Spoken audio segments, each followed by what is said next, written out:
ne faut pas maintenant essayer de faire de la dramatisation par rapport à un poste précis, Oui. alors que les institutions, c'est toute une série de portes. Donc, Au regard de votre argumentaire, cela veut dire que le glissement est inévitable.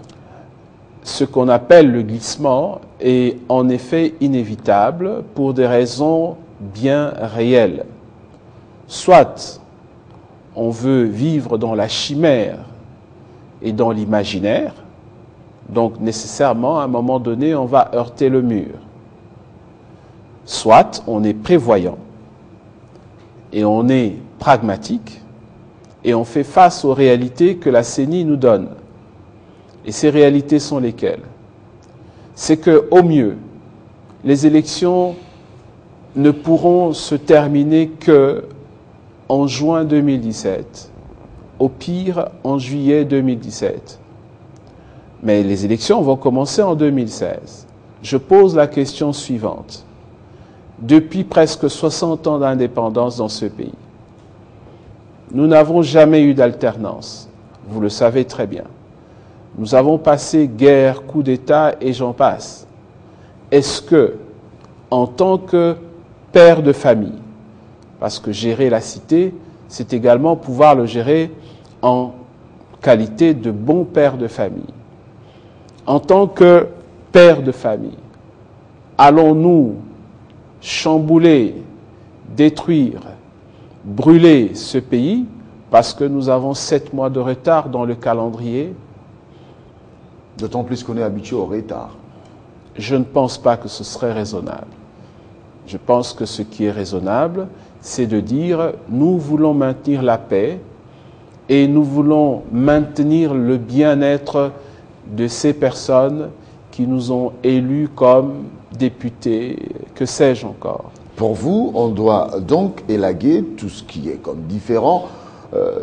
Il ne faudra pas réclamer telle ou telle condition. L'organisation de ces assises convoquées par le président de la République ou par la communauté internationale, il faudra oublier tout, mais se mettre autour d'une table pour gagner du temps, c'est ça?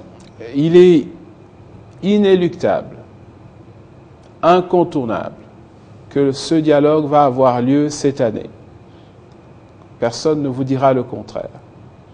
Tous ceux qui ne participeront pas à ce dialogue seront Non partant? seront considérés comme des égoïstes qui ne pensent qu'à eux-mêmes et non pas au bien-être de la population. Ce dialogue a lieu dans le cadre des accords cadres d'Addis Abeba. Et dans ces accords cadres, l'un des volets parle d'un dialogue politique en RDC. Et cet accord, paraphé par, si j'ai bonne mémoire, 11 pays, a également été signé par notre gouvernement. Ce qui veut dire que dans le cadre de cet accord international, dirigé par les Nations Unies, la responsabilité d'un dialogue politique en RDC a été déléguée au gouvernement et évidemment en première ligne par le commandant suprême, le président de la République. Fausse argumentation de la part de l'UDPS qui réclame la convocation par... C'est une mauvaise lecture de l'accord cadre d'Addis Abeba. Pourquoi est-ce qu'il s'agit d'une mauvaise lecture? Parce que la RDC n'est pas un pays sous tutelle. La RDC possède des institutions. La RDC est un pays indépendant. Et les accords cadres ont été signés par le gouvernement de la RDC. Est-ce que, en signant l'accord cadre, le dialogue convoquant, prévoyant les dialogues politiques, l'ordre du jour n'était pas du tout... Qu'est-ce qu'on entrevoyait par rapport à l'ordre du jour? Est-ce leur bonne organisation des élections ou fédérer toute la classe politique pour la cohésion et l'unité nationale? L'ordre du jour si l'on veut aller dans un esprit non partisan, ne peut pas être fixé par l'une des parties. Ce n'est pas la majorité qui doit fixer l'ordre du jour, ni l'opposition, et encore moins la société civile, et encore moins la communauté internationale. Parce que nous ne sommes plus esclaves. On effectue un saut dans les vides. Non, pas du tout. L'ordre du jour est la résultante d'une série de consultations qu'on pourra appeler pré-dialogue, et le résultat de ces consultations donne naissance à un canevas commun, des accords communs. D'ailleurs, suite au pré-dialogue que l'UDPS entretenait de manière secrète avec la majorité en Italie et puis en Espagne, dans le ressort touristique d'Ibiza, il y a eu des préaccords. Donc c'est à la fin de ces préaccords que l'on trouve le plus petit commun dénominateur, et c'est cela qui devient l'ordre du jour imposable, du moins l'ordre du jour qui devrait être transmis à une commission préparatoire et ensuite être débattu dans les instances de ce dialogue. Vous côtoyez la communauté internationale souvent, les acteurs importants. Quelle est la lecture qu'ils font de cette initiative du président de la République, Joseph Kabila? Il n'y a pas de secret sur ce point. La communauté internationale soutient pleinement le dialogue. Même le Vatican Qu'entendez-vous par la communauté internationale? La communauté internationale, ne faisons pas du jeu de mots avec le mot communauté internationale. La communauté internationale est dirigée par le Conseil de sécurité des Nations Unies, dont nous savons tous, le leadership, c'est les États-Unis d'Amérique. C'est cela la communauté internationale.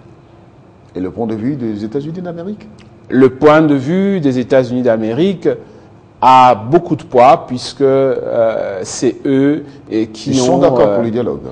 Ils l'ont dit clairement, ils l'encouragent constamment, ils veulent que ce dialogue ait lieu, bien sûr. Et nager à contre-courant donnerait quoi?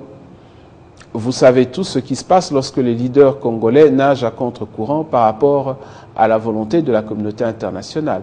Nous avons été plusieurs fois victimes de ces malheureux faits.